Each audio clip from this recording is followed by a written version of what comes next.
Welcome to lunch hour debate. Andhra Pradesh ఉప ముఖ్యమంత్రి జనసేన అధ్యక్షుడు పవన్ కళ్యాణ్ తెలంగాణలోనూ రాజకీయం కొనసాగిస్తానని స్పష్టం చేశారు.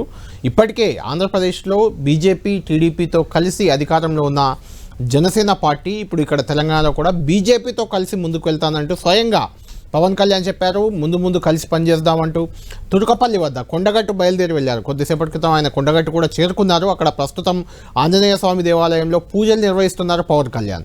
గతంలో కూడా యువరాజ్యం అధ్యక్షుడిగా ప్రజారాజ్యం ప్రచారం సందర్భంగా మొదటిసారి కొండగట్టు ఆలయాన్ని దర్శించుకున్న పవన్ కళ్యాణ్ ఆ తర్వాత జనసేన అధినేతగా 2 సార్లు కొండగట్టు అంజన్నను దర్శించుకున్నారు. ఒకసారి వారాహి వాహనానికి పూజలు కూడా గత సంవత్సరం చేశారు. గత ఏడాది జనవరిలో కొండగట్టుకు వెళ్ళి 3వసారి వారాహి వాహనానికి పూజలు చేశారు. ఇప్పుడు 4వసారి కొండగట్టు అంజన్నను పవన్ కళ్యాణ్ దర్శించుకున్నారు. అంజన్న దర్శనానికి వెళ్తున్న క్రమంలో తుర్కపల్లి వద్ద అంటే హైదరాబాద్ శివార్లో బీజేపీ కార్యకర్తలు పవన్ కళ్యాణ్ని అభినందించారు, ఆయన్ను సన్మానించారు. ఈ సందర్భంగా ఆయన బీజేపీ శ్రేణులను ఉద్దేశించి మాట్లాడుతూ భవిష్యత్తులో తెలంగాణలో కూడా బీజేపీతో కలిసి ముందుకు వెళ్తామంటూ కూడా ఆయన మాట్లాడారు. ఆయన ఏమన్నారో ఒకసారి చూద్దాం. జనసైనికులకి భారతీయ జనతా పార్టీకి కలిసి పనిచేసి ముందుకెళ్తారు. జై తెలంగాణ, జై జనసైనికులకి భారతీయ జనతా పార్టీకి కలిసి పనిచేసి ముందుకెళ్తారు. జై తెలంగాణ, జై రైట్. బీజేపీతో కలిసి ముందుకు వెళ్దామంటూ కూడా ఆయన బీజేపీ కార్యకర్తలను ఉద్దేశించి మాట్లాడారు. జై తెలంగాణ, జై హింద్ అంటూ కూడా ఆయన నినాదాలు చేసిన పరిస్థితి కనిపించింది. ఓవరాల్గా అంటే ఈ దర్శనాన్ని కొండగట్టు ఆలయానికి వెళ్ళడాన్ని కేవలం హనుమాన్ దేవాలయంపై హనుమాన్పై నమ్మకంతో భక్తితో పవన్ కళ్యాణ్ అక్కడికి వెళ్ళారని మనం చెప్పుకోవచ్చు. వారాహి అమ్మవారి దీక్షలో కూడా పవన్ కళ్యాణ్ ఉన్నారు. వారాహి వాహనానికి కూడా గతంలో కొండగట్టులో పూజలు చేయించారు. ఈ నేపథ్యంలో అక్కడికి వెళ్తూ బీజేపీతో కలిసి ముందుకు వెళ్తామంటూ పవన్ చేసిన వ్యాఖ్యలు ఇప్పుడు తెలంగాణలో జనసేన కార్యకర్తల్లో ముఖ్యంగా జనసేన అభిమానుల్లో ఒక ఉత్సాహాన్ని అయితే రేకెత్తిస్తున్నాయి. అయితే పవన్ కళ్యాణ్ బీజేపీ కలిసి వెళ్తాయా, టీడీపీని కూడా కలుపుకొని వెళ్తాయా, ఏ రకంగా తెలంగాణలో రాజకీయం ఉండబోతుంది? అదే జరిగితే బీఆర్ఎస్ కాంగ్రెస్లకి ప్రత్యామ్నాయంగా గట్టిగా ఇప్పటికే పార్లమెంట్ ఎన్నికల్లో సత్తా చాటుకున్న బీజేపీకి ఇటు జనసేన కూడా తోడైతే ఏ రకంగా ఉండబోతుంది తెలంగాణ రాజకీయం ముందు అనేది చర్చిద్దాం. మాతో పాటు డిబేట్లో జాయిన్ అవుతున్నారు కాంగ్రెస్ పార్టీ నుంచి ఆ పార్టీ అధికార ప్రతినిధి అద్దంకి దయాకర్ గారు మనకు లైవ్లో అందుబాటులో ఉన్నారు. బీఆర్ఎస్ నుంచి ఆ పార్టీ ఎమ్మెల్సీ తక్కలపల్లి రవీంద్రరావు గారు కూడా అందుబాటులో ఉన్నారు. బీజేపీ నుంచి కాసేపట్లో ఆ పార్టీ అధికార ప్రతినిధి రాణి రుద్రమ గారు మనకు జాయిన్ అవుతారు. అద్దంకి దయాకర్ గారు, పవన్ కళ్యాణ్ బీజేపీతో కలిసి ముందుకు వెళ్తామంటూ ఇప్పుడే ప్రకటించారు. ఆంధ్రప్రదేశ్లో ఆయన ఉప ముఖ్యమంత్రిగా ఉన్నారు, జనసేన అధ్యక్షుడు. ఇక్కడ రాజకీయం మొదలు పెడితే బీజేపీకి మరింత అడ్వాంటేజ్ చేకూరుతుంది కదా. ఇది మీకు అంటే కాంగ్రెస్ పార్టీ ప్రధాన కార్యదర్శిగా మీరు ఎలా ఫీల్ అవుతున్నారు? గుడ్ ఆఫ్టర్నూన్ కళ్యాణ్ గారు, పెద్దల రవీంద్ర గారికి. అయితే ఒకటి ఏంటంటే గతంలో కూడా పిఆర్పీ ఉంది, ప్రజారాజ్యం ఉన్నప్పుడు కూడా పవన్ కళ్యాణ్ గారు ఇక్కడికి వచ్చింది.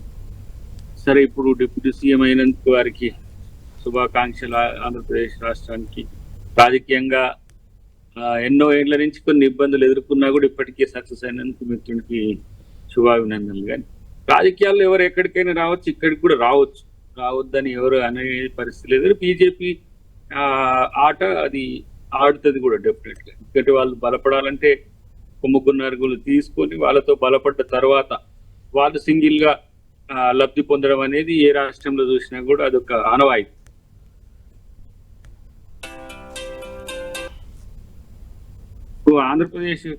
ఆంధ్రప్రదేశ్ రాజకీయాల్లో ఇప్పుడు సంతుష్టీకరణ వచ్చింది కాబట్టి తెలంగాణ రాజకీయాలకు బీజేపీ ఉపకరించడానికి ఆయనకేం సమస్య లేదు. కానీ ఒకటి ఏంటంటే భవిష్యత్తులో జనసేన అనేది బీజేపీలో విలీనం కూడా కావచ్చు.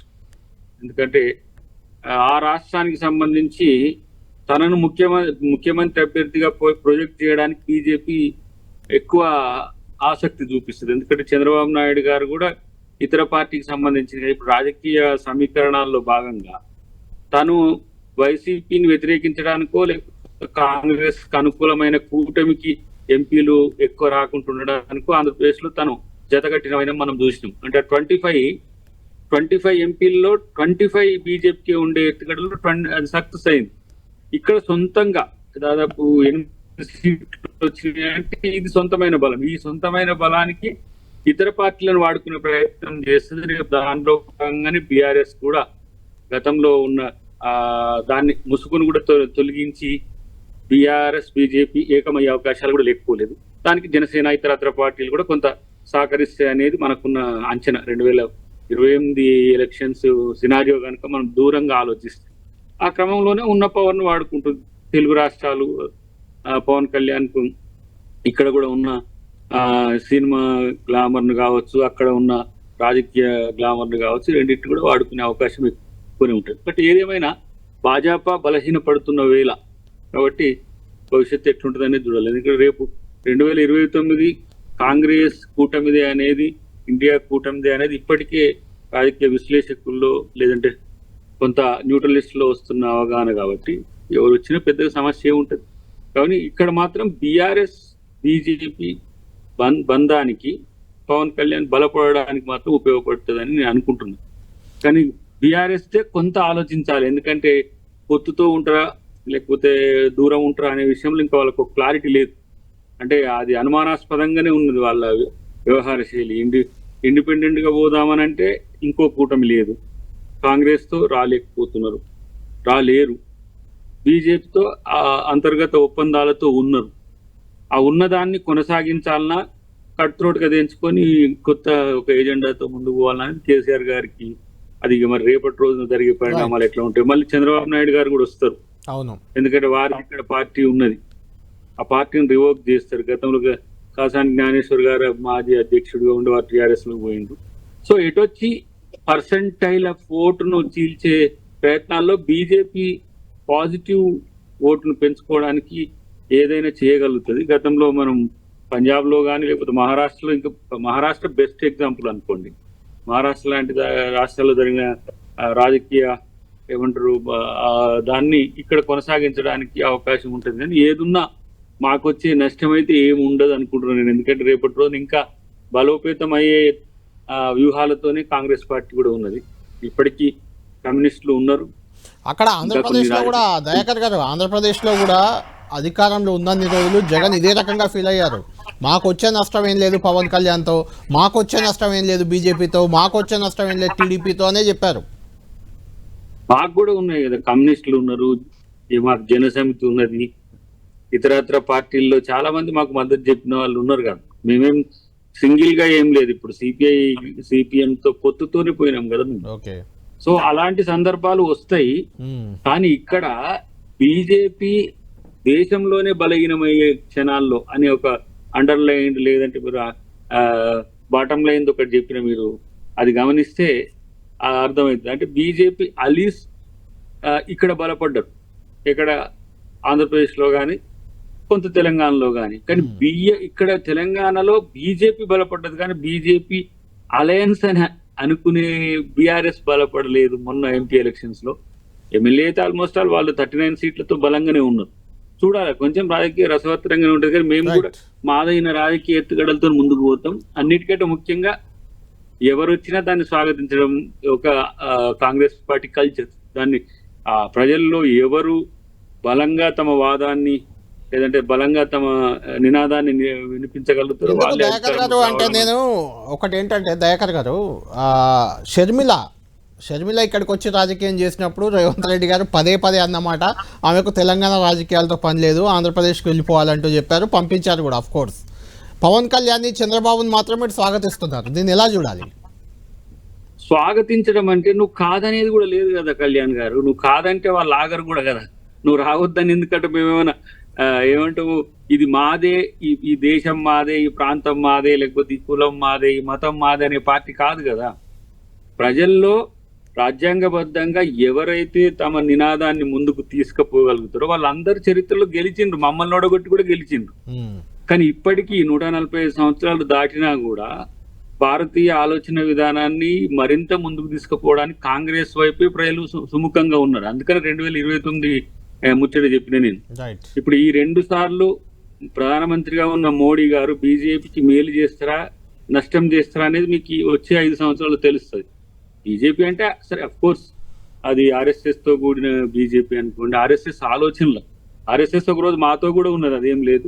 మాకు సలహాలు ఇచ్చుకుంటూ ఉన్న పరిస్థితులు కూడా ఉన్నాయి. కానీ పూర్తిగా కొంత మత రాజకీయాల వైపు టిల్ట్ అయినప్పుడు మేము దాని నుంచి దూరమైన అనుకోండి. ఇప్పుడు మాత్రం నాకున్న అంచనా బలహీనపడుతున్న బీజేపీతో జతకట్టి ప్రతి వాళ్లకు భవిష్యత్తులో ఎట్లా ఉంటుందో చూడాలి. రైట్ రవీంద్రరావు గారు మీరు చెప్పాలి. అంటే జనసేన బీజేపీ అని పవన్ కళ్యాణ్ గారు మాట్లాడినప్పటికీ వారితో టీడీపీ కలుస్తుంది, బీఆర్ఎస్ కూడా కలుస్తుంది, 4 కలుస్తాయనే రకంగా అద్దంకి దయాకర్ గారు చెప్తున్నారు. అంటే పవన్ కళ్యాణ్ తెలంగాణలో అడుగుపెట్టడం, జనసేనను బలోపేతం చేసే ప్రయత్నం చేయడం ఖచ్చితంగా ఆంధ్రప్రదేశ్ రాజకీయాల్లో ఆయన ఇప్పుడు కీ రోల్ పోషిస్తున్నారు. ఉప ముఖ్యమంత్రిగా ఉన్నారు, 21 పోటీ చేస్తే 21 గెలిచారు, చాలా కీ రోల్లో ఉన్నారు. జాతీయ స్థాయిలో కూడా మోడీ అమిత్ షాలతో కూడా సాన్నిహిత్యం ఉంది ఆయనకు. తెలంగాణలో కూడా ఆయన బీజేపీతో కలవడం వల్ల బీఆర్ఎస్ పార్టీకే ప్రమాదం ఉంటుందా, లేకుంటే బీఆర్ఎస్ కూడా వాళ్ళతో అద్దంకి దయాకర్ గారు చెప్పినట్లు కలిసిపోయే అవకాశం ఉందా? గుడ్ ఆఫ్టర్నూన్ కళ్యాణ్ గారు, మీకు దయాకర్ అన్నకు నమస్కారం. దయాకర్ అన్న అంటే రొటీన్ గా ఎప్పుడు మాట్లాడినట్టుగానే మాట్లాడారు, కొత్తగా ఏం మాట్లాడలేదు. ఎంతసేపు ఏంటంటే బీఆర్ఎస్ బీజేపీ ఒకటే, అంతర్గత ఒప్పందం ఉందని వీరు అంటారు, అంతర్గత ఒప్పందం ఉందని వారు బీజేపీ వాళ్ళు కూడా అంటారు, కాంగ్రెస్ వాళ్ళు మొన్న కూడా అన్నారు. అంటేనే ఉన్నారు రెగ్యులర్ గా. మరి అంతర్గత ఒప్పందం ఉంటే మరి ఇక దాపరికమేది.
రైట్. కొండగట్లో అంజన్న దర్శనం తర్వాత అభిమానులు, జనసేన కార్యకర్తలు చాలామంది పెద్ద ఎత్తున అక్కడికి చేరుకున్నారు. వాళ్ళందరికీ అభివాదం చేస్తున్నారు పవన్ కళ్యాణ్ గారు. ఇప్పుడు రవీంద్రరావు గారితో మాట్లాడదాం. రవీంద్రరావు గారు, అంటే అద్దంకి దయాకర్ గారు చెప్పినట్లు మీరు బీజేపీ బీఆర్ఎస్ జనసేన టీడీపీ ఇవన్నీ ఒక తాడిపైకి వచ్చే అవకాశం ఉందా కాంగ్రెస్ పార్టీని దింపడానికి? ఒకవేళ రాకపోతే ఆ 3 పార్టీలు కలవడం వల్ల మళ్ళీ బీఆర్ఎస్కే ఇబ్బంది అనే ఒక చర్చకు మీరు ఏం చెప్తారు? ఆ 3 పార్టీలు కూడా తెలంగాణలో ప్రాధాన్యత ఉండదు. తెలుగుదేశం వైఖరి, చంద్రబాబు నాయుడు రాబోయే రోజుల్లో చంద్రబాబు నాయుడు గారు వ్యవహరించే ఆ తీరు ఖచ్చితంగా తెలంగాణ ప్రజల మనోభావాలని దెబ్బతీస్తాయి. తెలంగాణ పురోగతికి అడ్డుతోరని అడ్డుకాలు పెట్టే వ్యవహారమే చంద్రబాబు నాయుడు గారు చేస్తారు కనుక ఆయన పార్టీ కూడా వేలుకునే ప్రసక్తి లేదు. ఈ పవన్ కళ్యాణ్ తెలంగాణ కన్సర్న్ లేదు. బీజేపీ కొంచెం బీజేపీ తెలంగాణలో ఏమైందంటే మోసపోయారు. 400 సీట్లు అని అరకనే కాస్త ఆ కరీంనగర్, ఆదిలాబాదు, నిజామాబాదు ఆ పట్టే కొంత ఒరిస్సా గాలి కొంచెం అటు వీచి, కర్ణాటక ఒరిస్సా గాలి కొద్దిగా వీచి కొంచెం పాజిటివ్ వచ్చింది. ఇక వారికి బాకీ చెల్లింది. ఇంకా ఇక ఉన్నదేది కాంగ్రెస్ పార్టీ. మేము బీజేపీ, తెలుగుదేశం, పవన్ కళ్యాణ్ పార్టీ కూటమి తెలంగాణలో తెలంగాణ ప్రజలకు నచ్చేది కాదు, మెచ్చేది కాదు, వచ్చేది కాదు. కాంగ్రెస్ పార్టీ 2 అంశాలు బాగా ప్రచారంలో పెట్టి అధికారంలోకి వచ్చింది. ఒకటి కుటుంబ పాలన అని, రెండోది అవినీతిమయం అని, మూడోది ఏంటంటే తెలంగాణ తెచ్చిన 3వసారి అవకాశం అంటే కాస్త తెలంగాణ ప్రజలు కూడా వారు ఇచ్చిన 6 గ్యారెంటీలు హామీలు అయితే ఇతర ఏమి ఒకసారి మారుద్దామని అనుకున్నారు. అవినీతికి సంబంధించి ఇక వీళ్ళ అంతు పొంతు లేనంత అవినీతి కార్యక్రమాలకు వీళ్ళ మంత్రులు, ఎమ్మెల్యేలు పాల్గొంటారు. ప్రజలకు వెగటు పుట్టే పరిస్థితి వాళ్ళే తీసుకొస్తారు. పరిపాలన గందరగోళంగా ఉంటది. ఏది ఆరంభ శూరత్వం ఉండదు.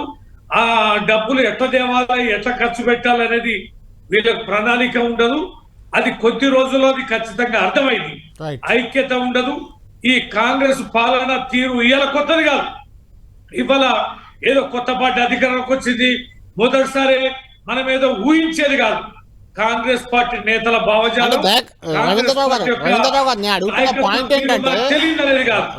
నేను అడుగుతున్న పాయింట్ ఏంటంటే ఈ మూడు పార్టీలు జనసేన, టీడీపీ, బీజేపీ కలవడం వల్ల నష్టం ఎవరికి అంటే మీరు ఏం చెప్తారు? అది బీఆర్ఎస్కా, కాంగ్రెస్కా?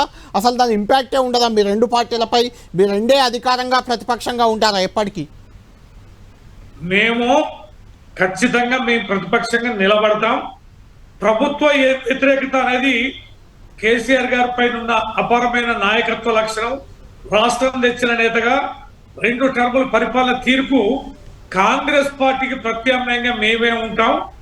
మేము బలంగా ఉన్నప్పుడు ఈ కూటమికి ఇక్కడ ఎంట్రీ దొరుకుతుందనడానికి అయితే అవకాశం లేదు. ఖచ్చితంగా కూటమికి ఇక్కడ అవకాశం అనేది ఉండదు.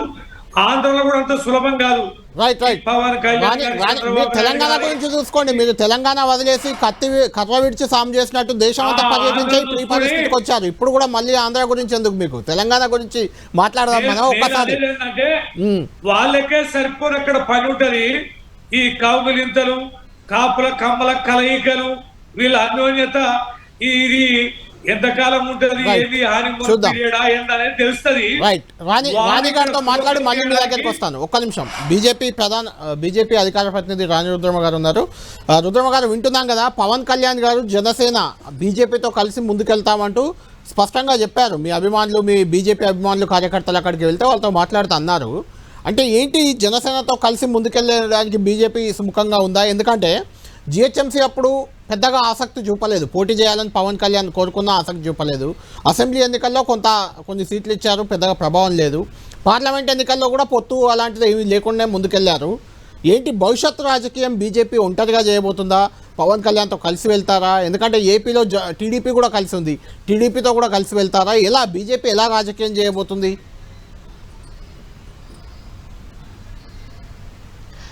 కళ్యాణ్ గారు నమస్కారం. మీకు ప్యానెల్లో ఉన్నటువంటి పెద్దవాళ్ళందరికీ ఒకటి చాలా సీరియస్ అంశం మనకు ఎన్నికలు అనేటువంటిది. ఎన్నికల్లో ఏ రాజకీయ పార్టీలతో మనం కలిసి పోటీ చేస్తామనేటువంటిది అంత సీరియస్ ఇష్యూస్ ఎప్పుడు కూడా పార్టీ అధిష్టానము, రాష్ట్ర నాయకత్వము, జాతీయ నాయకత్వము అందరూ కలిసి అప్పుడున్నటువంటి పరిస్థితులను, ప్రజల ఆకాంక్షలను అన్నిటినీ కూడా బేరీజ్ వేసుకొని తీసుకోవాల్సినటువంటి నిర్ణయం. కాబట్టి ఇప్పుడు ఏ ఎన్నికలు లేవు, ఏ పొత్తుల గురించి మనం మాట్లాడాల్సినటువంటి ఇది ఎన్నికలకు సంబంధించిన అంశమే కాదు. కలిసి వెళ్ళడం అనేది కూడా ప్రతిపక్షంగా ఉన్నప్పుడు కలిసి వెళ్ళడం, అధికార పక్షంగా కలిసి ఉండడం, ధర్నాలు ఆందోళనలో కూడా కలిసి చేయడం, రకరకాల కార్యక్రమాలు ఉంటాయి. ఓన్లీ ఎన్నికలు, ఓట్లు, సీట్లే కానీ కాదు. అంటే ఐడియాలజీ పరంగా కానీ మీరు ఎన్డీఏ కూటమిలో ఉన్నారు. జనసేన, టీడీపీ కొత్తగా బయటకెళ్ళి మీకు వస్తున్నాయి ఏం కాదు, మీ కూటమిలో ఉన్న వాళ్ళే వాళ్ళు. వాస్తవం మీరన్నట్టుగా ఎన్డీఏ కూటమిలో ఉన్నటువంటి పార్టీయే జనసేన అయినా కూడా ఎన్డీఏ కూటమిలో రకరకాల పార్టీలు ఉన్నాయి భారతదేశం మొత్తం కూడా. అయితే పర్టికులర్గా ఇవాళ పవన్ కళ్యాణ్ గారి గురించే డిస్కషన్ ఎందుకు అనంటే వారు పక్క రాష్ట్రం ఆంధ్ర రాష్ట్రం, వారు కూడా మనలాగే తెలుగు మాట్లాడేటువంటి వారు, వారికి ఇక్కడ అభిమానులు ఉంటారు. వారు గతంలో తెలంగాణ రాష్ట్రంలో కూడా భారతీయ జనతా పార్టీతో మొన్నటి అసెంబ్లీ ఎలక్షన్స్ అప్పుడు కూడా కొన్ని స్థానాలు తీసుకొని పొత్తులో భాగంగా పనిచేశారు. కాబట్టి వాళ్ళు ఈ క్వశ్చన్ వస్తుంది. అన్నిటికంటే మించి వారి వాళ్ళ అక్కడ పనిచేస్తాము, ఇక్కడ పనిచేస్తాము అనేటువంటి మాట అనడం వల్లనే కాబట్టి ఈ చర్చ. కాబట్టి ఇవాళ వారి అభిప్రాయం వారు చెప్పారు. వారు జనసేన పార్టీగా తెలంగాణ రాష్ట్రంలో, ఆంధ్రప్రదేశ్లో ఉండబోతున్నాము అనేటువంటి ఒక సంకేతాన్ని ఆ పార్టీ అధ్యక్షులుగా వారు ఇచ్చినారు. అయితే వారు ఎవరితో కలిసి పనిచేస్తారు, వారితో ఏ పార్టీ కలిసి పనిచేస్తుంది అనేటువంటిది మీరు అన్నట్టు సమస్యల పైన పోరాటం చేసేటటువంటి పరిధిలో, ఆ సమస్యలకు సంబంధించినటువంటి అంశాల్లో దాన్ని బట్టి ఉంటుంది. ఇవాళ మనం ప్రజాస్వామ్యంలో ఎవరిని కూడా మీరు ఇక్కడికి రావద్దు, లేకపోతే మేము అక్కడికి పోము అని అనేటువంటి అవకాశం లేదు. భారతదేశం నుంచి పోయినటువంటి వాళ్ళు అమెరికాలో ఎన్నికల్లో పోటీ చేసి గెలుస్తున్నారు, లండన్లో పోటీ చేసి గెలుస్తున్నారు. ఇవాళ బ్రిటన్ ప్రధానమంత్రి మన భారతీయుడు. కాబట్టి మనం ఇవాళ ఏ వ్యక్తిని కూడా ఇంకో చోటుకి వెళ్ళి పోటీ చేయొద్దు, పార్టీ పెట్టద్దు, పోరాటం చేయొద్దని అడిగే హక్కు లేదు. ఇవాళ కాంగ్రెస్ పార్టీ సోనియా గాంధీ గారిని వచ్చి తెలంగాణలో పోటీ చేయమని అడిగింది. ఇవాళ నరేంద్ర మోడీ గారు పోయి వారణాసిలో పోటీ చేసినారు. కాబట్టి అట్లా చూసుకుంటే మీరు జనసేనతో కలిసి వెళ్తారా? తెలంగాణలో గతంలో కలవకుండా వెళ్ళారు, కలిసి వెళ్ళారు. ఇప్పుడు పవన్ కళ్యాణ్ స్వయంగా చెప్పారు బీజేపీతో కలిసి ముందుకెళ్తామని. దాని గురించి అయితే అది మా రాష్ట్ర నాయకత్వం, జాతీయ నాయకత్వం ఆలోచించి తీసుకునేటటువంటి నిర్ణయం అండి. అది ఒక కార్యకర్తగా దానికి ఇప్పుడు నేను ఎటువంటి సమాధానం కూడా చెప్పలేను. ఎందుకంటే డెఫినెట్గా వారి అభిప్రాయం వారు చెప్పినట్టు మా పార్టీ అభిప్రాయం అనేటువంటిది కూడా డెఫినెట్గా డిస్కషన్ జరుగుతుంది. ఎందుకంటే కార్యకర్తల అభిప్రాయాలను కూడా పరిగణలోకి తీసుకొని, రాష్ట్ర కమిటీ అభిప్రాయాలను పరిగణలోకి తీసుకొని ఏ నిర్ణయమైనా తీసుకుంటారు. కాబట్టి డెఫినెట్గా జాతీయ నాయకత్వంతో సంప్రదించి నిజంగా మేము చేసేటటువంటి పోరాటంలో వారి భాగస్వామ్యం అవసరమా లేదా అనేటువంటిది మా అధిష్టానం నిర్ణయం తీసుకుంటుంది. అంటే అద్దంకి దయాకర్ గారు ఇంకొక ఇంట్రెస్టింగ్ పాయింట్ కూడా చెప్పారు.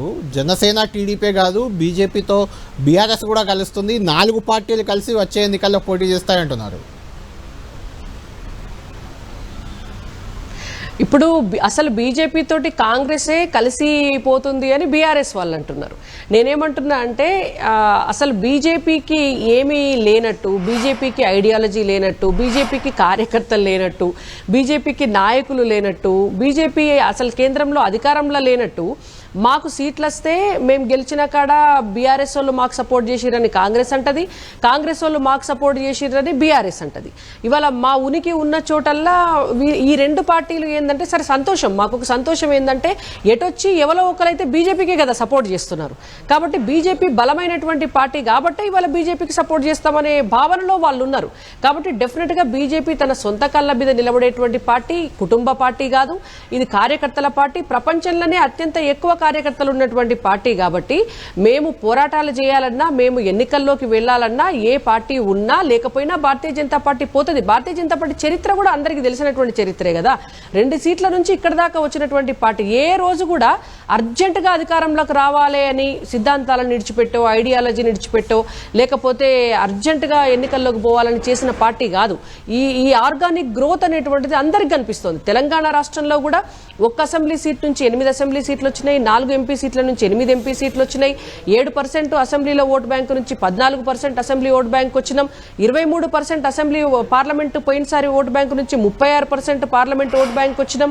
మొన్న జరిగిన ఎన్నికల్లో 44 స్థానాల్లో హైయెస్ట్ మెజారిటీ భారతీయ జనతా పార్టీకి అసెంబ్లీ స్థానాల్లో పార్లమెంట్ ఎన్నికల సమయంలో వచ్చింది. ఒక 33 స్థానాల్లో పార్లమెంట్ ఎన్నికల సమయంలో 2వ ప్లేస్లో ఉన్నాం.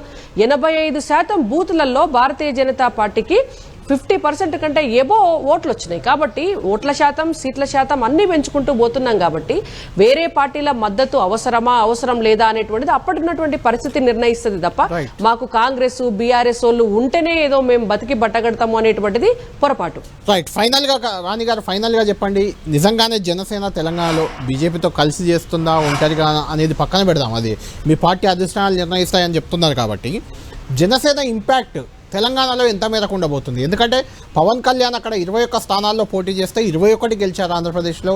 ఉప ముఖ్యమంత్రి కూడా ఇప్పుడు ఆంధ్రప్రదేశ్కు ఉన్నారు ఆయన. ఆ ఇంపాక్ట్ ఎలా ఉండబోతుంది అంటారు తెలంగాణలో? అంటే ఇప్పటి వరకు అయితే జనసేన పోటీ చేసినటువంటి ఏ సందర్భంలో కూడా ఆ ప్రభావం అనేటువంటిది మనకు కనిపించలేదు. ఇప్పటి వరకు వారెప్పుడు పోటీ చేసినా కూడా, ఎందుకంటే తెలంగాణ ప్రాంతము, తెలంగాణ రాష్ట్రంలో ఉన్నటువంటి ప్రజల అభిప్రాయాలు, తెలంగాణ ఉద్యమ నేపథ్యం ఉన్నటువంటి రాష్ట్రంలో గతంలో జనసేన బీఆర్ఎస్ పార్టీతోటి కలిసి పనిచేసింది. ప్రగతి భవన్కి కేసీఆర్ గారు వారిని ఆహ్వానించినారు. ఆ తర్వాత ఇప్పుడు జనసేన భారతీయ జనతా పార్టీతోటి కలిసి పనిచేసింది. అయినా కూడా జనసేనకు చెప్పుకోదగినటువంటి స్థానాలు కానీ, ఓట్ల శాతం కానీ రాలేదు తెలంగాణ రాష్ట్రంలో. అయితే భవిష్యత్తులో ఎట్లా ఉంటది అనేటువంటిది కాలం నిర్ణయిస్తుంది. పవన్ కళ్యాణ్ గారు ఆంధ్రప్రదేశ్ ఎన్నికల్లో కూడా మొన్నటి ఎన్నికల వరకు జనసేన ప్రభావం చూపించలేదు. అయితే మొన్నటి ఎన్నికల్లో అది అసలు ఆగలేకుండా 21కి 21 సీట్లు గెలవడం అనేది ఒక సంచలనంగానే చెప్పాలి. అది మారిపోతుంటాయి రాజకీయాలు ఎప్పుడు. ఇప్పుడు ఎలా ఉండబోతుంది ఒకవేళ జనసేన తెలంగాణలో రంగంలోకి దిగితే? అంటే ఒకటైతే వాస్తవం అండి, ప్రజలు ఎప్పుడు కూడా ఒకటి చూస్తారు, నిజంగా చిత్తశుద్ధితోటి ఒక ఎంచుకున్నటువంటి లక్ష్యం వైపు ఎన్ని ఓటములు ఎదురైనా, ఎన్ని అడ్డంకులు ఎదురైనా నిలబడి కలబడి కొట్లాడితే ప్రజాక్షేత్రంలో ఉంటే ఎప్పుడో ఒకసారి ప్రజలు ఆదరిస్తారు. దానికి జనసేన, పవన్ కళ్యాణ్ గారు ఉదాహరణ.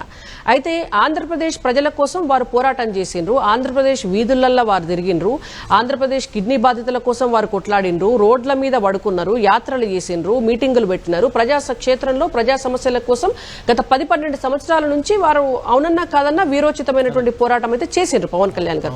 కానీ తెలంగాణ సమస్యల పరిష్కారం కోసం గానీ తెలంగాణ ప్రాంతం కోసం గానీ వారు ఎప్పుడు ఏం చెయ్యలేదు. వారిని తెలంగాణ ప్రజలు తెలంగాణ బిడ్డగా కూడా చూడరు కాబట్టి వారిని భవిష్యత్తులో ఆదరించరా అనేటువంటిది $1 మిలియన్ క్వశ్చన్. నిజంగా వారు తెలంగాణ ప్రజల కోసం గనక ఏ సమస్య మీదనైనా నిజాయితీగా చిత్తశుద్ధితోటి కొట్లాడి వారి పార్టీని జాతీయ పార్టీగా గుర్తింపజేసుకొని ఆంధ్రప్రదేశ్లో తెలంగాణ రాష్ట్రంలో కూడా మేము ఉంటామని ముందుకొస్తే నిజంగా వారు నిజాయితీగా కొట్లాడితే ప్రజలు ఆశీర్వదిస్తారు కావచ్చు. మీరు అన్నట్టుగా ఇందాక డైనమిక్ ఉంటాయి పాలిటిక్స్ అంటే డెఫినెట్ గా ఒక రాజకీయ పార్టీ ఇప్పుడు టీడీపీ ఉంది, అక్కడ ఉంది, ఇక్కడ ఉంది. నిన్న మొన్నటి దాకా ఇవాళకి కూడా బీఆర్ఎస్ పార్టీ ఇవాళ తెలంగాణలో ఉంది, మహారాష్ట్రలో వాళ్ళు ఓపెన్ చేసుకున్నారు, ఆంధ్రప్రదేశ్లో వాళ్ళు ఓపెన్ చేసుకున్నారు, మేము అన్ని దిక్కులో ఉంటామని వాళ్ళు చెప్పినారు. అంటే ప్రజలు ఎవరినైనా ఎప్పుడైనా కొట్లాడితే నిజాయితీగా నిలబడితే ఆదరిస్తారు. భవిష్యత్తులో పవన్ కళ్యాణ్ గారిని కూడా ఆదరిస్తారు కావచ్చు, అది మనం చెప్పలేము. రైట్. అదంకి దయాకర్ గారు, ఏ పార్టీతో ఉంది అనేది ఒక చర్చ. మీరేమో ఈ అన్ని పార్టీలు కలుస్తాయంటున్నారు, మీతోనే కలిసి వెళ్ళే అవకాశం ఉంది బీఆర్ఎస్ అని రాణి గారు అంటున్నమాట. ఒకవేళ రాజకీయ పరిణామాల్లో రేపు అంతలా బీఆర్ఎస్ ను బాధించే పరిస్థితి వస్తే అది చెప్పే పరిస్థితి ఉండదు. కానీ పొలిటికల్ రైవలే ఇప్పుడు బీఆర్ఎస్ వర్సెస్ కాంగ్రెస్ ఉంది కదా, కాంగ్రెస్ వర్సెస్ బీఆర్ఎస్ ఉంది కదా ఇప్పటికీ రాష్ట్ర రాజకీయాల్లో. కాబట్టి వాళ్ళు మా వైపు రావడానికి అవకాశం తక్కువ ఉంటుంది. ఎందుకంటే ఇప్పుడు కేసీఆర్ గారు పార్టీ ఒకవేళ మాతో పొత్తుకుంటే ముఖ్యమంత్రిని కేసీఆర్ గారి పార్టీ వాళ్ళని చేయం కదా, కాంగ్రెస్ ఎవరికి వెళ్ళిపోవన్నా దాకరన్నా, నీకు వెళ్ళిపోం, బీజేపీ వైపు నేను నిలబడతామన్నా, కొట్లాడతామన్నా, భయానికి పోయి బీజేపీ సంఖ్య చేరుతామనో, లేకపోతే మీరు కేసులు పెడతారు, కమిషన్లు పెడతారు, జైల్లో పంపుతారని వచ్చి మీ దగ్గర చేయడం ఉండదన్నా, ఉండదు కదా. కళ్యాణ్ గారు ఇన్నో గారు అంటే దయాకర్ గారు వాళ్ళు అలా చెప్తున్నప్పటికీ ఎందుకు బీఆర్ఎస్ ని వీక్ చేసే పనిలో పడారు? ఆరుగురు ఎమ్మెల్యేలు ఆల్రెడీ మీ పార్టీలో చేరారు, ఇంకా క్యూలో ఉన్నారంటున్నారు. ఇప్పుడు బీజేపీ రాజనీతి అనేది మహారాష్ట్రలో చూడమని చెప్పిన బీజేపీ ఇప్పుడు 39+8+సంథింగ్ సంథింగ్ అనే ఆలోచనతోనే అటు లక్ష్మణ్ గారు కానీ, అటు కిషన్ రెడ్డి గారు కానీ, అటు రాజాసింగ్ గారు కానీ అటు అన్నారు. సరే ఇటువైపు కూడా కేటీఆర్ గారు అన్నారు. ఇప్పుడు సరే ముందు అన్న కడియం శ్రీహర్ గారు మా వైపు వచ్చింది అనుకోండి. అయితే వీళ్ళ ఉద్దేశాలు ఏముండే అనిపించిండ్రా అన్నారా విషయం పక్కన పెడితే, ఆ ఎన్ని రోజులు ఉంటుంది ప్రభుత్వం, ఎన్ని రోజులు ఉంటుంది ప్రభుత్వం అంటే ఎన్ని రోజులు ఉంటుందా, ఎందరిని తీస్తుందా అనేది కూడా చూపించాలి కదా మేము. మరి మాకు పవర్ లేని వాళ్ళు అట్లా ఉంటే పవర్ ఉన్న వాళ్ళకి అంటే అయ్యా నువ్వు ఇలా గురుస్తావా, రేపు గురుస్తావా, ఎల్లుండి గురుస్తావా అని చూస్తామా? డెఫినెట్ గా మేము రాజనీతిలో మేము నిలబడడానికే కలవడానికే ఉంటాం కదా. కాబట్టి ఆ పరిస్థితుల్లో కొంత పార్టీని ముందు జాగ్రత్త చర్యగా ఆ బలోపేతం చేసే ప్రక్రియ ఉంది. ఇంకా ఇప్పుడు తర్వాత గతంలో కేసీఆర్ గారు కూడా అన్నట్టుంది ఈ మధ్యన, నాకు 25 మంది కాంగ్రెస్ పార్టీ ఎమ్మెల్యేలు టచ్ లో ఉన్నదని. అది బ్యాడ్ సంకేతం బాయ్. మరి అట్లాంటప్పుడు మరి కాంగ్రెస్ వాళ్ళతో ఎవరు టచ్ లేరా అని అంటారు కదా. కాబట్టి ఊరికనే ఎవరికి పవర్ రాదు, ఊరికనే ఎవరికి పవర్ పోదు. కాబట్టి ఈ సందర్భంలో బీజేపీ రాజకీయాలు ఎట్లుంటాయి, ఆయా రాష్ట్రాల్లో వాళ్ళు అనుసరించిన విధానం ఎట్లున్నది అనేది తీక్షణంగా గమనించిన తర్వాతనే మేము ఒక అడుగు ముందుకేసిన పరిస్థితి లేదు. మొన్న జీవన్ రెడ్డి గారి ఎపిసోడ్ తర్వాత కొంతమంది ఇది ఉండదు, అది ఉండదు, ఇక ఇక్కడితో ఆగిపోతుంది, మనం ఏమైనా చేసుకోవచ్చు అనే ఒక ఆశలు ఉన్న వాళ్ళకి కాస్త మళ్ళీ కాళయాదయ్య గారు వీళ్ళు వచ్చేదాన్ని చూసిన తర్వాత కొంత మళ్ళీ మార్పు అవుతుంది. అంటే ఈ రాజకీయాలను సమర్థించాలని నేను అనడం కూడా నాకు కూడా ఇబ్బందికరమే ఉంటది. కానీ మరి వీళ్ళు ఇట్లా చేస్తుంది కదా, ఏం చేయాలి? వీళ్ళు కౌంటర్ మొదలు పెట్టారు, వాళ్ళ మాటలకి మీరు కౌంటర్ చేతల్లో చూపిస్తున్నారు. నేనేమంటున్నా, ఇప్పుడు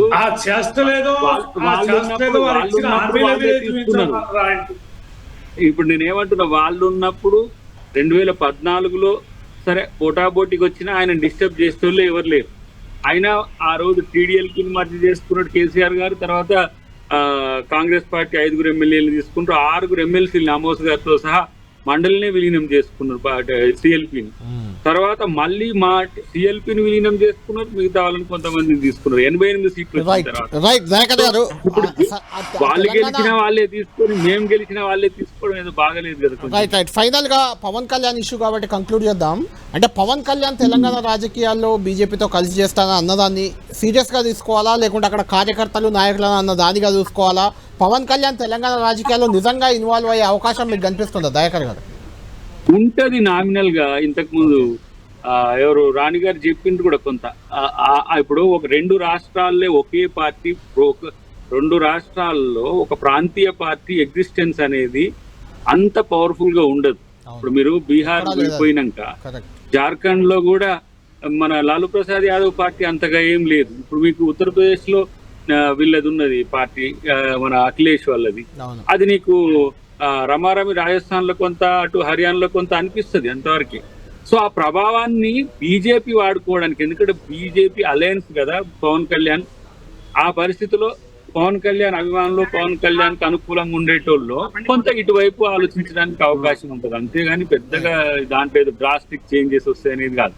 రెండవది, చంద్రబాబు గారు ఇటువైపు బీజేపీ అలయన్సే, అంటే ఎన్డీఏ అలయన్సే. అలాంటప్పుడు ఇక్కడ తెలంగాణ వాదపు పార్టీలకు, తెలంగాణ అస్తిత్వ పార్టీలకు ఇంకొంచెం బలం చేకూరుతుంది. మళ్ళీ అప్పుడు చంద్రబాబుతో కలిసినప్పుడు మమ్మల్ని అన్నారు కదా ఆంధ్ర పార్టీలతో కలిసిపోయినరు అని, ఇట్లా ఉన్నది ఆ సెంటిమెంట్ ఏదో పాత దాన్ని మళ్ళీ కొంత రీఇటరేట్ చేసుకోవడానికి ఉపయోగపడుతుంది తప్పితే ప్రజలు ఇవన్నీ ఇప్పుడున్న పార్టీల్లో ఎవరు ప్రజలకు మేలు చేయగలుగుతారు అనుకున్నప్పుడు గంప గుత్తగా అటు గెలిపిస్తుంది. అది మొత్తంగా జరుగుతుంది. కాబట్టి పెద్దగా ఎవరు వచ్చినా ఏదైనా కూడా రాజకీయాలకు ఉపయోగపడేది తప్పితే తెలంగాణలో బీఆర్ఎస్ఏ ప్రధానంగా ఉంటుంది. ఇప్పటికైతే బీఆర్ఎస్ బలహీన పడితే, ఉద్దేశపూర్వకంగా బలహీనపడ్డా, రాజకీయ మద్దతు కోసం బలహీనపడ్డా అది ఇమీడియట్ అది బీజేపీకి సహకరించే విధంగా ఉంటుంది. బీజేపీ పెరిగే అవకాశం ఉంటుంది లోకల్లో. సో ఎంపీకి వచ్చినప్పుడు ఏమైందంటే బీఆర్ఎస్ ను రిలేటివ్ పాలిటిక్స్ తో జాతీయ స్థాయిలో ఉన్న దాంట్లో గమనించలేదు అనుకుంటా. కాబట్టి బీజేపీకి వేసింది. చాలా ప్లేసుల్లో వాళ్ళు తగ్గి కూడా బీజేపీని గెలిపించింది. రైట్. రవీంద్రరావు గారు, ఇక్కడ దయాకర్ గారు చెప్తున్న ప్రకారం ఖచ్చితంగా భవిష్యత్తు బీఆర్ఎస్ దే ఉంటుందని అంటున్నారు. అంటూనే మీరు బలహీన పడితే ఖచ్చితంగా బీజేపీకి అడ్వాంటేజ్ అవుతుంది. మొన్న పార్లమెంట్ ఎన్నికల్లో మీరు తగ్గి చాలా నియోజకవర్గాల్లో బీజేపీ కోట్లోపించారని స్వయంగా రేవంత్ రెడ్డి అన్నారు. ఇప్పుడు ఎమ్మెల్యేలు మారడం వల్ల ఆ పార్టీలు బలహీన పడతాయి అనేది చరిత్ర చాలా ఉన్నది కదా. అప్పుడు ఉద్యమ సమయంలో వైఎస్ఆర్ గారు కూడా 10 మంది ఎమ్మెల్యేలు తీసుకున్నప్పుడు బీఆర్ఎస్ కథమైందా? అప్పుడున్న కాంగ్రెస్ మేము తీసుకున్నాం 12 మంది, వాళ్ళ శాసనసభాపక్షం విలీనమైతే కాంగ్రెస్ బలహీనమైందా? వాళ్ళ అధికారంలోకి రాలేదా? ఇవన్నీ తప్పుడు మాటలు. నేను నిలబడాలి అంతే, బీఆర్ఎస్ పార్టీ నిలబడాలి, ప్రజాపక్షానికి పోరాడాలి. తర్వాత చంద్రబాబు నాయుడు గారు పవన్ కళ్యాణ్ గారు కనుక బీజేపీ తోటి కూటమై తెలంగాణలో మేము కూడా కలిసి పనిచేస్తామంటే మాకు అది శుభ పరిణామం. మా పరంగా ఏమవుతుందంటే ఖచ్చితంగా చంద్రబాబు నాయుడు గారికి, పవన్ కళ్యాణ్ గారి యొక్క పర్సనాలిటీ, వారి పార్టీ అనేది, వారి యొక్క రాజకీయ ఉనికి అనేది, తెలంగాణ ప్రభావం అనేది చాలా ఖచ్చితంగా పడుతుంది. సెంటిమెంట్ పరంగా వారి ఇద్దరు ఈ గడ్డకు సంబంధించిన వారు కాదు, ఆంధ్రప్రదేశ్కు చెందినవారు, ఎప్పుడు కూడా తెలంగాణ ఆకాంక్షను కోరుకునేవారు గారు.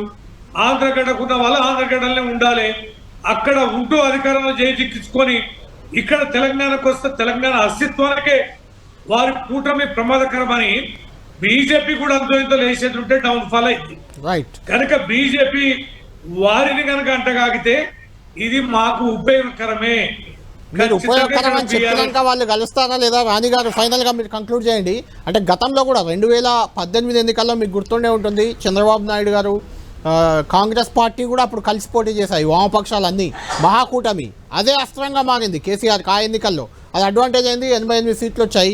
ఇప్పుడు కూడా మీరు కలిసి వెళ్తే మాకే మంచిదని రవీంద్రరావు గారు చెప్తున్నారు. అంటే ఏంటి, దీన్ని బేస్ చేసుకునే ఏమైనా నిర్ణయాలు ఉంటాయా మీ పార్టీ? ఇప్పుడు ఒక్కటే అండి, వీళ్ళందరి భయం వల్ల భారతీయ జనతా పార్టీని చూస్తే భయం అవుతుంది వీళ్ళకు. మీరు ఒకటి చూడండి, అద్దంకి దయాకర్ గారు ఇప్పుడు ఏమన్నారు, బీఆర్ఎస్ బలహీన పడితే బీజేపీ పెరుగుతుంది అన్నారు. మరి మీరు బీఆర్ఎస్ని ఎందుకు బలహీనపరుస్తున్నారు? వాళ్ళ ఎమ్మెల్యేలను ఎందుకు తీసుకుంటున్నారు మీరు? అంటే బీజేపీని పెంచడం కోసం కాంగ్రెస్ పార్టీ బీఆర్ఎస్ పార్టీ ఎమ్మెల్యేలను తీసుకుంటుందా? ఇవాళ అంటే ఇట్లా మాట్లాడితే రెండు వైపులా బీఆర్ఎస్ వాళ్ళు కాంగ్రెస్ వాళ్ళు ఇద్దరు కూడా ఏంటంటే బీజేపీ ఎక్కడ బలపడుతుందో అనేటువంటి భయం ఉంది. చాలా సంతోషం, మేము పెరుగుతున్నాం, అదొక అంశం. ఇంకొకటి చంద్రబాబు నాయుడు గారితో కలిస్తేనే లేకపోతే జనసేనతో కలిస్తే ఏం జరుగుతుంది అనేటువంటి దానికి మాకంటే ఎక్కువగా అంటే ఇవాళ కల్వనోళ్ళు ఎవ్వరు లేరు. చంద్రబాబు నాయుడు గారితో కాంగ్రెస్ పార్టీ పొత్తు పెట్టుకుని ఎలక్షన్లకు పోయింది. సిపిఎం లాంటి తెలంగాణ వ్యతిరేకమైనటువంటి పార్టీతో పొత్తు పెట్టుకుని తెలంగాణ రాష్ట్రంలో ఎలక్షన్కు పోయింది. తెలంగాణ ఉద్యమమే తెలంగాణనే మా అస్తిత్వం అని చెప్పినటువంటి బీఆర్ఎస్ పార్టీ తెలంగాణ వచ్చిన తర్వాత పవన్ కళ్యాణ్ గారికి రెడ్ కార్పెట్ వేసి ప్రగతి భవన్కు పిలుచుకుంది. కాబట్టి ఇవాళ ఎన్నికల సమయంలో కూడా అప్పుడున్నటువంటి పరిస్థితులు అయిపోయింది. ఇప్పుడు ఈ 10 సంవత్సరాల తర్వాత ఇన్ని రాజకీయ పార్టీలు ఇన్ని రాజకీయ పరిణామాలు చూసిన తర్వాత ప్రజలు కూడా ఏం అమాయకులు కాదు. ఎవరి రాజకీయ ఉద్దేశాలు ఎట్లా ఉన్నాయి, ఏ పార్టీ అవసరాలు ఏంటి అనేటువంటిది ప్రజలు చాలా స్పష్టంగా గమనిస్తున్నారు. కాబట్టి ఏం చేసినా ఇవాళ ప్రాంతాలు అస్తిత్వము అనేటువంటి మాట బీఆర్ఎస్ పార్టీ అనేటువంటి హక్కును వాళ్ళు కోల్పోయినరు. వాళ్ళు ఎప్పుడైతే భారతీయ రాష్ట్ర సమితి అని పెట్టుకున్నారో ఇవాళ వాళ్ళకి ఆ హక్కు లేదు అనేటువంటిది ప్రజలకు కూడా అర్థమైపోయింది. కాబట్టి ఇవాళ అన్ని జాతీయ పార్టీలే, ఇక్కడ బీజేపీ జాతీయ పార్టీ, కాంగ్రెస్ జాతీయ పార్టీ, బీఆర్ఎస్ కూడా జాతీయ పార్టీ. జాతీయ పార్టీలుగా మనం ఉన్నప్పుడు ఏ రాజకీయ పార్టీతోటైనా కలిసిపోతాము, ఏ రాజకీయ పార్టీతోటైనా విడిపోతాము. కాకపోతే ఇప్పుడు చేయవలసిందల్లా ప్రజలకు మనం మేలు చేస్తున్నామా, ప్రజలకు ఇచ్చిన మాటలు నిలబెడుతున్నామా, ప్రజాస్వామ్యాన్ని రక్షిస్తున్నామా, వాళ్ళకి ఇచ్చినటువంటి హామీలను వాళ్ళకు నెరవేర్చి వాళ్ళ దేశ సంపదను ప్రజల వైపుకు చేరుస్తున్నామా, అభివృద్ధి పదంలో దేశాన్ని తీసుకుపోతున్నామా అనేటువంటిది మాత్రమే లెక్క. తెలంగాణ అభివృద్ధి జరగాల, దేశ అభివృద్ధి జరగాల. తెలంగాణలో మనం తెలంగాణ ఎందుకు తెచ్చుకున్నామో ఆ నిరుద్యోగుల సమస్యను తీర్చడం కోసం కావచ్చు, నీళ్లు నియామకాల కోసం కావచ్చు, అటు దిశగా ఎవరు పయనిస్తే వాళ్ళ వెంట ప్రజలు ఉంటారు. రైట్, థ్యాంక్ యూ రుద్రమ గారు, థ్యాంక్ యూ రవీంద్రరావు గారు, థ్యాంక్ యూ అద్దంకి దయాకర్ గారు. మొత్తానికి పవన్ కళ్యాణ్ బీజేపీతో కలిసి తెలంగాణలో వెళ్తామంటూ చేసిన వ్యాఖ్య అనేది ఇప్పుడు తెలంగాణ రాజకీయాల్లో చర్చనీయాంశంగా మారింది.